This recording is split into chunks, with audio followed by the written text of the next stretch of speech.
제2장 경계와 고 1. 경계. 세상을 살아가다 보면 우리는 많은 경계에 부딪히게 된다. 그 경계는 밖으로부터 오는 것도 있고 안으로부터 일어나는 것도 있다. 그렇지만 그 모든 경계가 어디서 일어났든 간에 결국에는 그 경계란 바로 자기 자신인 것이다. 나와는 아무런 관계가 없이 오는 것처럼 보이는 경계들도 우선은 내가 거기에 있음으로써 겪게 되는데, 내가 겪게 되는 경계란 결국은 내가 수억 겁 전으로부터 지어온 것의 결과로서 나의 다른 모습이라 할 수 있다. 말하자면 어제의 업이 경계가 되고 오늘의 경계가 업이 되어 내일의 경계로 다가오는 것이다. 그러므로 오늘의 경계 속에서 그것을 싫어하거나 좋아하고 미워하거나 사랑하고 한다면 그 경계는 다른 모습으로 바뀌고 무게를 보태어 미래라는 창고에 저장되었다가 나를 향해 안팎으로 다시 다가오게 되는 것이다. 경계를 결코 둘러보지 말라. 나와 상대, 주와 객으로 나눠보지 말라. 어떤 아름다운 모습에도 현혹되지 말고 어떤 위대한 것에도 굴하지 말라. 내가 있기에 세계가 있는 것이다. 내가 있기에 온갖 경계가 있는 것이다. 모든 경계는 필경 나와 다르지 않은 것이니 우주 일체가 한 마음인 때문이다. 결코 동요하지 말라. 부처든 마왕이든 신중이든 모든 것은 나의 다른 모습일 뿐이다. 알고 보면 경계가 경계로 되는 것은 바로 거짓 자기 때문이니 나의 것이라는 관념이 없다면 그 어떤 경계도 맑은 거울에 비친 풍경과 같을 것이다. 오직 비쳐 보일 뿐 애증이나 호호의 판단이 따르지 않으면 미혹과 번뇌도 붙을 자리가 없는 것이다. 다가온 경계에 쩔쩔매지 말라. 다가온 경계를 붙들고 끙끙거리지 말라. 그것이 비록 세상 사람들의 모습이긴 하지만 그렇게 하여 두 번 괴로워할 것인가. 경계가 닥치니 괴롭고 그 경계에 얽매이니 또 괴로운지라 무엇 때문에 괴로움을 자초하려는가. 역경계에 부딪혔을 때 내게는 왜 이렇게 어려운 일이 닥치는가 하고 의기소침할 일은 아니다. 그럴 때일수록 이제야 성숙할 기회를 맞았구나 하고 생각해야 한다. 이 두 가지 중에서 어느 편을 선택하느냐는 문제가 곧 자기의 미래를 좌우한다. 결정권은 바로 지금 자신에게 주어져 있다. 역경을 싫어하고 순경을 반가워하는 것은 바로 간택하는 마음이니 중생심이다. 주인공으로서의 마음은 툭 튀어 밝은 허공과 같아서 어떤 경계에도 집착하는 바가 없다. 고로 순경에 애착을 두어 주인공과 만나고자 하는 생각은 도리어 중생심을 북돋을 뿐이니 공한 도리를 알지 못함이라. 도에는 군더더기 하나 붙을 자리가 없다. 도는 활발하고 드높고 시원시원하다고 말할 수 있다. 나쁜 환경이란 사실은 나를 가르치려는 주인공의 다른 모습인 것이다. 그러므로 환경에 치여서 본래의 마음을 잃어버리는 것이 변명이 될 수도 없고 당연시 되어서도 안 된다. 그것은 알고 보면 주인공의 배려이니 그렇게 해서라도 나를 가르치려는 그 사랑에 감사하지 않을 수 없는 것이다. 사실 지나치지만 않는다면, 아니 지나치다 그렇지 않다 할 것도 없지만 역경계가 닥쳤을 때 공부하는 바가 더 많다. 고로 역경계가 닥치거든 공부하는 기회로 알고 넘기도록 해야 한다. 넘기 힘든 고개가 넘고 나면 더 보람된 법이다. 모난도를 쪼는데 정을 쓰듯이 경계란 것이 나로 하여금 둘 아닌 도리를 알게 하는 것이다. 주인공이 나를 둥글게 다스리기 위해 이심전심으로 상대를 통해 나를 치는 것이다. 그러니 어떤 경계가 닥쳐온들 감사하지 않을 수 있겠는가. 참으로 감사하고 또 감사해야 할 일이니 남을 증오할 것도 배신할 것도 없다. 오직 주인공의 감사하는 환희의 웃음 띤 얼굴만이 공부하는 이의 모습일 것이다. 깨닫지 못한 사람은 순경계가 오면 좋아하고 깨달은 사람은 역경계가 닥치더라도 껄껄 웃어버린다. 깨닫지 못한 사람은 역경계가 닥치면 슬퍼하고 안절부절하지만 깨달은 사람은 순경계가 와도 무견히 흘려보낸다. 닥쳐오는 경계는 같건만 그것에 응대함은 어찌 이리도 서로 다르겠는가. 실로 수행자의 도덕은 경계에 닥쳐서야 분명하게 드러난다. 경계를 무견히 수용한다 함은 참는 마음이 아니다. 그것은 경계조차도 본성이 공하다는 것을 알고 또 그 경계는 자신이 유발한 것임을 알고 나아가 그 경계란 곧 나를 단련시키는 길잡이로서 나는 그것을 통해 진화한다는 사실을 아는 것이지 억울하지만 꾹 참고 나아간다는 뜻은 아니다. 경계를 마음으로 거부하지 않는 것이 수행자의 무견한 자세인 것이다. 어떠한 경계도 그 실체를 찾아보면 공이다. 어떠한 번뇌도 그 실체를 찾아보면 공이다. 어떠한 탐욕, 죄업, 가래도 그 실체를 찾아보면 공이다. 본래 텅 빈 허공에 환으로 생긴 신기루처럼 일어난 것이다. 흰 구름처럼 번갯불처럼 일어난 것이다. 눈병 난 사람이 멀쩡한 허공에 꽃보라가 날리는 것으로 보이는 것처럼 모든 안팎의 경계는 그러한 것이다. 모든 경계가 필경은 나와 다르지 않다. 자기에게 닥쳐오는 숱한 문제들은 결코 피하려 한다고 피해지지 않는다. 결코 둘이 아니라는 믿음으로 놓고 맡길 때 모든 경계에 대한 두려움이 사라지고 그것을 직시할 수 있게 된다. 그리하여 그 경계를 통해 불멸의 실상을 바로 볼 수 있게 된다. 안팎으로 닥쳐오는 모든 경계를 번뇌다, 고통이다, 마다, 적이다 라고 생각하지 말고 짐짓 놓아버려라. 기쁨이다, 행복이다 라고 생각지 말고 놓아라. 모든 경계를 결코 둘러보지 말라. 그 모든 경계 또한 한마음 본바탕을 여인 게 아니니 그 또한 나이다. 닥치는 경계가 업보냐 아니냐 하는 문제보다는 거기서 벗어나느냐 못 벗어나느냐 하는 문제가 더 중요하다. 그러므로 부딪혀오는 모든 것을 나를 일깨워 주기 위한 스승으로 알아 감사하게 생각하며 송두리째 놓으라 하는 것이다. 무엇이 되었든 알고 했든 모르고 했든 자기가 한 결과이므로 누구를 탓할 것도 원망할 것도 없다고 생각해서 몰락 놓아버려라. 그래야 그 속에서 벗어날 수가 있다. 모든 문제를 자기에게 돌릴 줄 알아야 한다. 나에게 닥쳐오는 모든 괴로움과 장애, 이런 것들이 과거로부터 본래 자기가 지어 내려온 과보라 생각하고 남을 원망하지 말고 남을 욕하지 말고 그리고 남에게 미루지 말아야 한다. 모든 것을 자기 탓으로 돌려서 자기 스스로의 나의 공에 놓을 줄 알아야 한다. 그것이 바로 모든 고통, 과보, 인과 유전에서 벗어나는 길이다.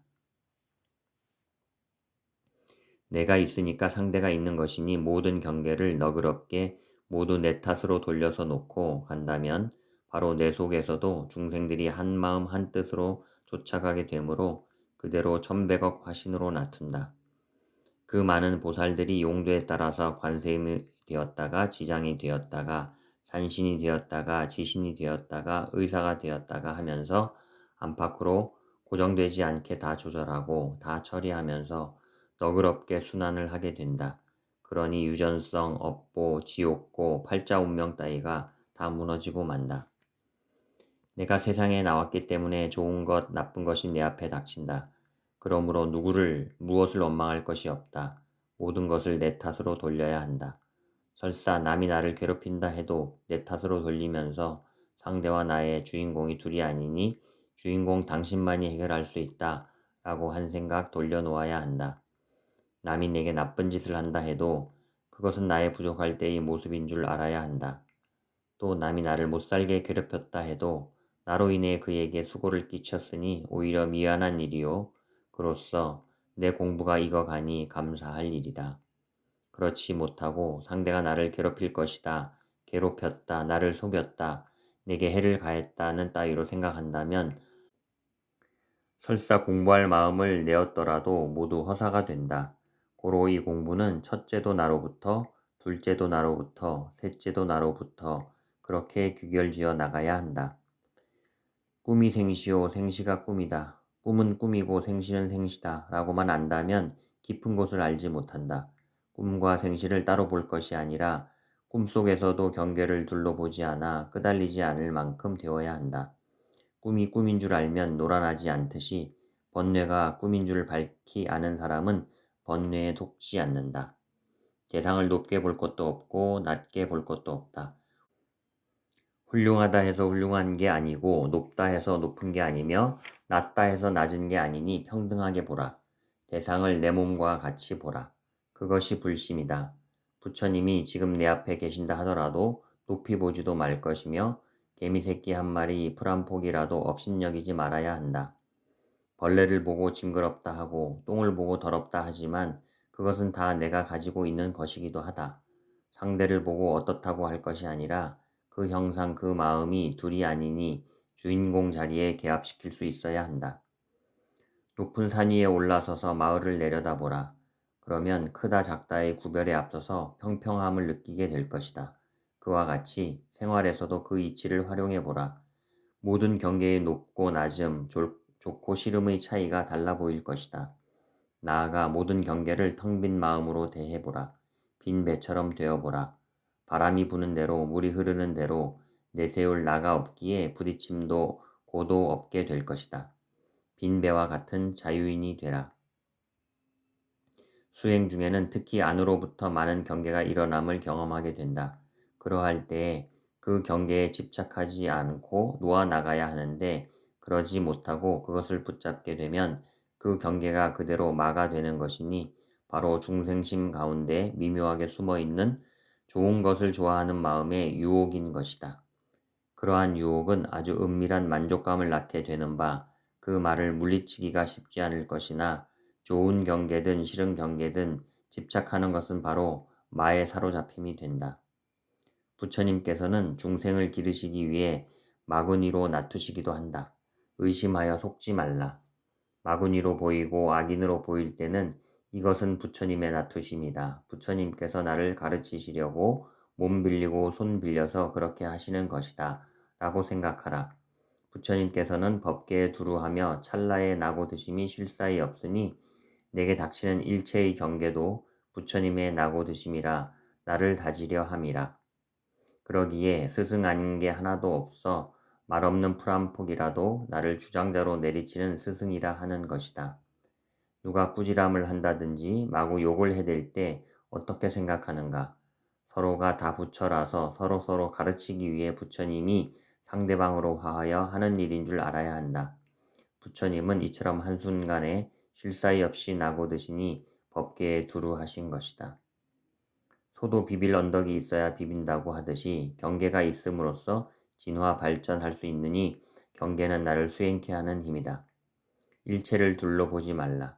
꿈이든 생시든 환상이든 부처가 나오든 귀신이 나오든 일체를 둘러보지 않아야 어떤 것에도 속지 않고 항복을 받을 수 있다.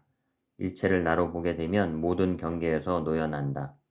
일체의 움직임, 일체의 모습을 다 나라고 보아 내게 수렴이 들 때에 무심이 되고 물러서지 않게 된다.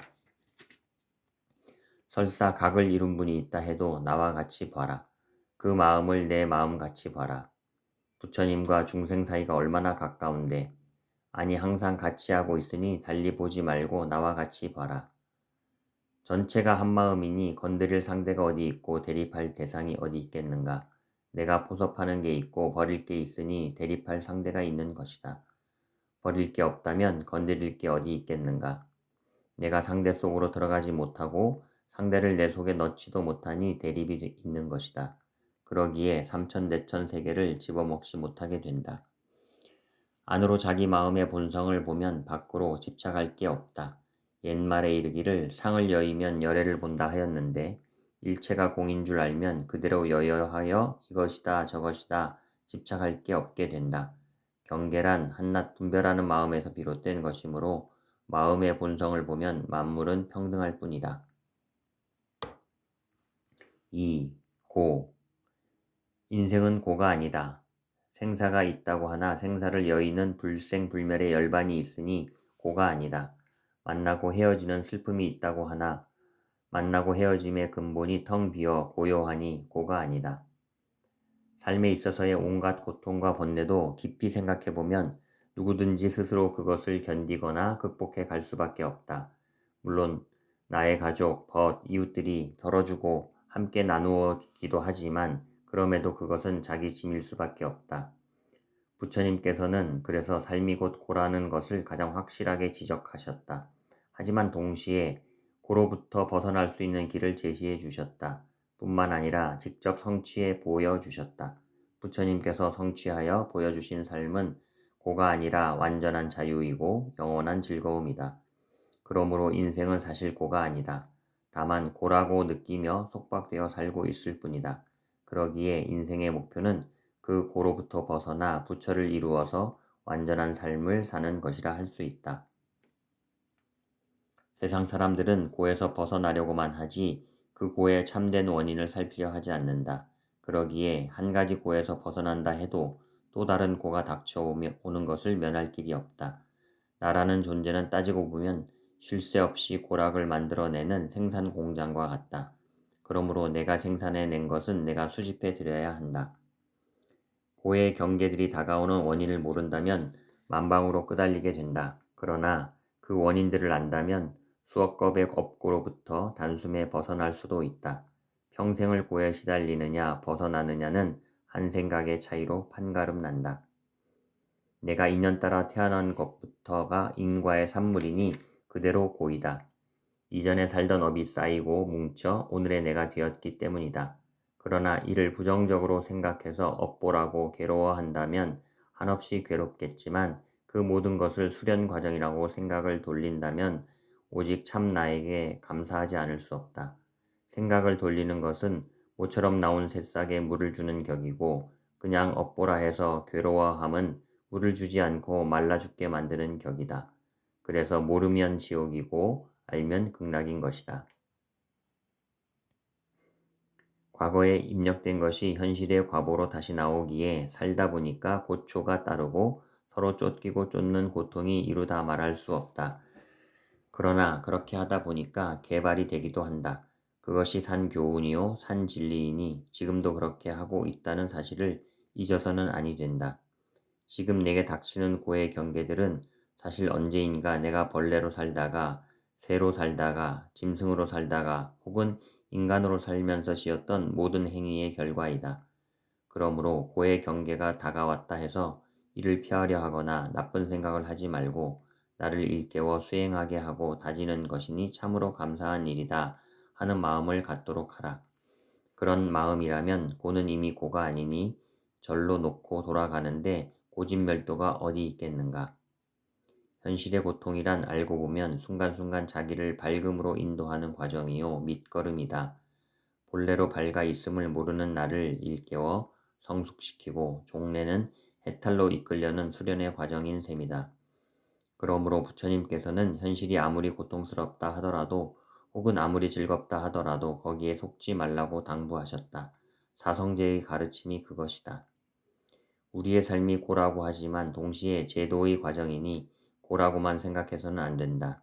삶을 고라고 한 것은 그것을 넘어서게 하기 위해서 한 것이라 실은 자기를 알아가는 과정인 것이다. 흙탕물에 빠져본 사람은 자기가 해보았으니까 다시 빠지지 않고 남도 건질 수 있지만 빠져보지 못한 사람은 그때를 알 수도 없거니와 남을 건져주지도 못한다. 고 속에서 굴러본 사람이라야 굴러보지 않은 사람에게까지 감응할 수 있는 것이다. 고라는 것도 나를 성장하게 하기 위해 닥치는 것이니 감사하게 받아들여야 한다. 첫째는 인간으로 성성시킨 게 고마운 것이요. 둘째는 그렇게 분별해서 모든 것을 알게 만들어주니 고마운 것이다. 자기가 이 세상에 태어났기 때문에 부딪힘도 오는 것이지 자기가 나지 않았다면 무슨 부딪힘이 있겠으며 무슨 상대가 있겠는가. 그러기에 고다 업보다 하기 이전에 참 나에다 일체 경계를 맡겨놓고 관하는 것이 우선이다. 사람 되기 어렵고 정법 만나기 어렵고 부처 되기 더더욱 어렵다고 한다. 사람이 되었으니 감사할 일이다. 모든 것을 내 주인공이 나를 성숙되게 둥글게 이끌어주는 과정이로구나 하고 믿고 놓아라. 그때는 고에서 그냥 타파해 버렸기에 집도 멸도 도도 없다. 고라는 것을 잘 요리해서 맛볼 수 있다면 그것은 아주 좋은 맛이 되고 감사할 일이기도 하다. 현실의 자기 모습을 보면 과거에 어떻게 했는지를 짐작할 수 있고 지금 자기가 하고 있는 것을 보면 미래의 자기 꼴을 알 수 있다. 그러기에 자기를 돌아보라 하는 것이니 현실의 고나 인과 등은 그대로 수련 과정인 셈이다. 바람이 불고 비가 내리치면 오히려 나쁜 공기와 먼지 그리고 불결한 것들을 다 청소시켜주니 현실의 고는 오히려 자기를 정화시켜주는 부처여 보살이다. 근본적으로 나쁜 일이란 처음부터 있을 수 없다. 어떤 나쁜 일이 닥쳤을 때 그것을 업보다 죄다라고 말하는 사람들도 있으나 사실은 우리에게 닥쳐오는 모든 것은 자성 부처님이 우리를 이끄시는 과정인 것이다. 그러기에 내게 닥치는 어떤 일도 긍정 아닌 게 없다. 업보다 죄다 해서 짐스럽게 떠안아야 하는 게 아니다. 과거에는 주인공의 은혜를 모르고 주인공을 무시하고 산신용신한테 제사를 지내는 경향이 컸었다. 때로는 스님네들도 동조하곤 했는데 그러면 어떠한 불화가 일어나느냐. 마음을 그렇게 쓰고 행동을 그렇게들 하니까 주인공이 오방신장이 되어서는 눈을 부릅뜨고 몽둥이로 치는 경우도 있다. 그래서 어디서 치는지 어떤 철퇴에 맞았는지조차도 모른다. 칼로 자르고 애고 해도 그것이 어디서 오는지를 분간하지 못한다. 고가 닥치거든 내가 하는 것이 아니라 주인공이 하는 것이니 주인공으로 인해서 오는 것 주인공이 알아서 하라. 영원한 친구야 하고 돌려놓아라. 그리고 관하라. 우리는 각자 자성부를 모시고 있다. 어찌 솟아날 구멍이 없다고 하겠는가.